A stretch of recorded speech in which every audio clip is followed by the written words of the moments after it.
Doc AJ Chua and welcome to Adjusting Your Heart. We talk about mental health and relationships every Friday, so please do subscribe. Our topic today is how to combat quiet quitting. Quiet quitting is a new buzzword circulating in this corporate world. Learn how to cope with this phenomenon, whether you're an employee or the boss.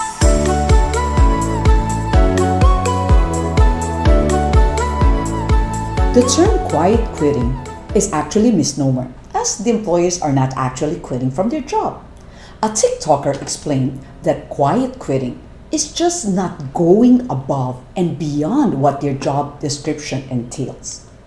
I talked about the Great Resignation and the concept of tamping in our previous video entitled How to Conquer the Fear of the Unknown.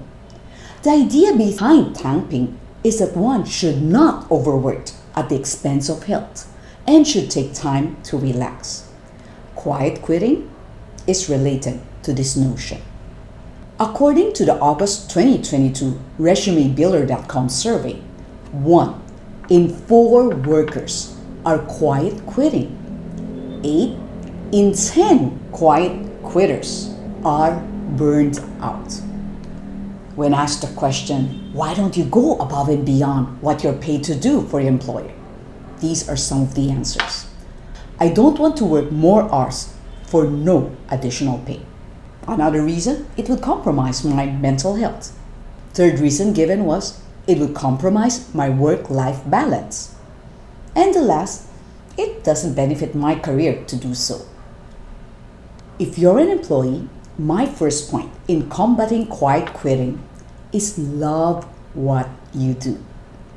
Steve Jobs said, your work is going to fill a large part of your life. And the only way to be truly satisfied is to do what you believe is great work. And the only way to do great work is to love what you do.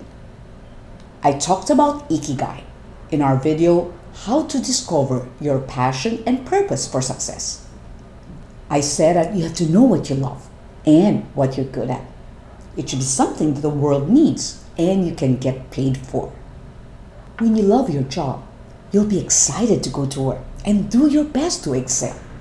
You're willing to go above and beyond because you don't feel it's work. I'm gonna tell you, you'll succeed whether as an employee or even if you start your own business.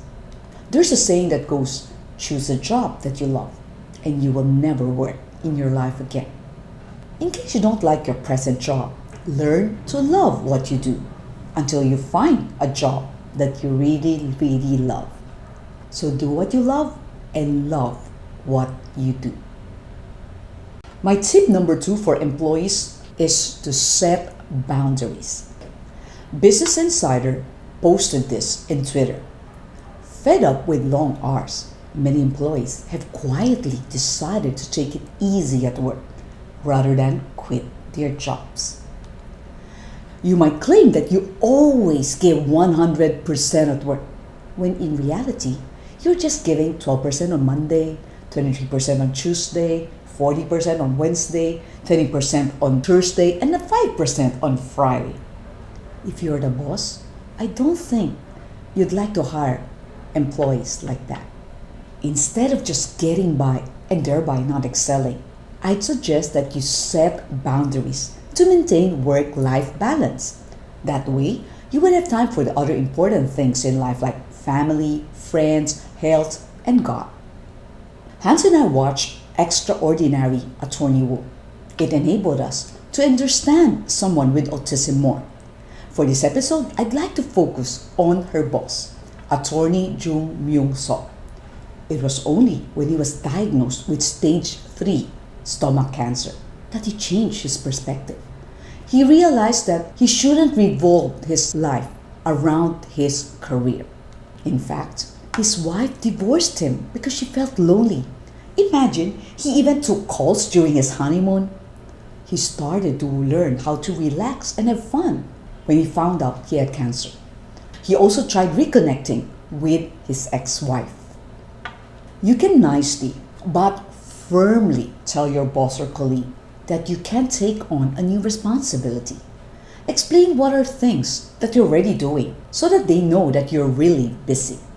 Another is to negotiate a higher pay for the extra task. If you're the boss, my first tip for you is to give the right compensation package.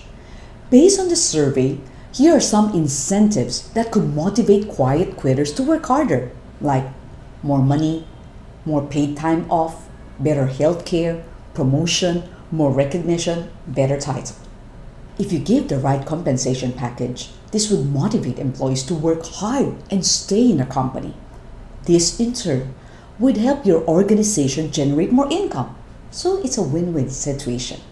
You can also give incentives like overtime pay, meal or transport allowance if you're gonna ask your workers to stay overtime.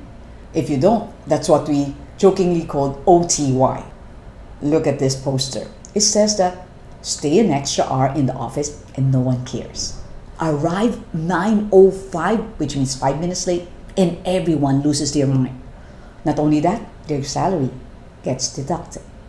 You can consider allowing people to work remotely, or maybe provide a hybrid program for them, like maybe report for work only twice a week.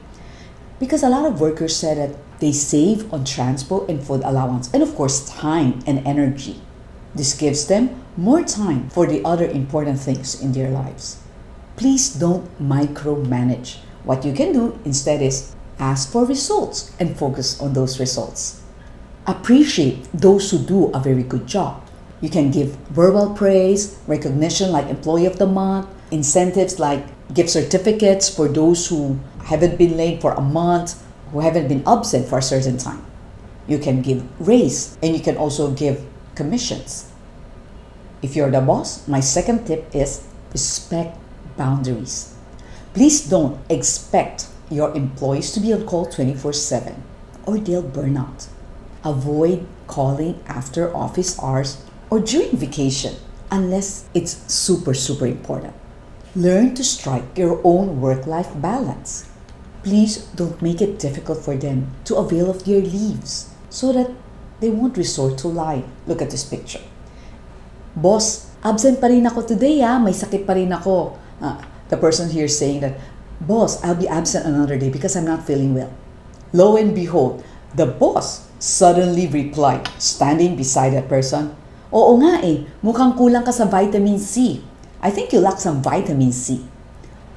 Since every employee is entitled to their vacation or sick leave, let them avail of it. Don't get mad if an employee gently turns down the task. Listen to their side and assess. You might need to delegate the task to someone else, or maybe just offer that person an incentive. How to combat quiet quitting? If you're an employee, love what you do and set boundaries. If you're the boss, give the right compensation package and respect boundaries. If you're blessed by this video, please like, subscribe, and do share it to other people. You may also leave a comment on what you think about quiet quitting. Do follow Adjusting Your Heart in Facebook, Instagram, TikTok, and Signal GCTV 185. Have a nice weekend!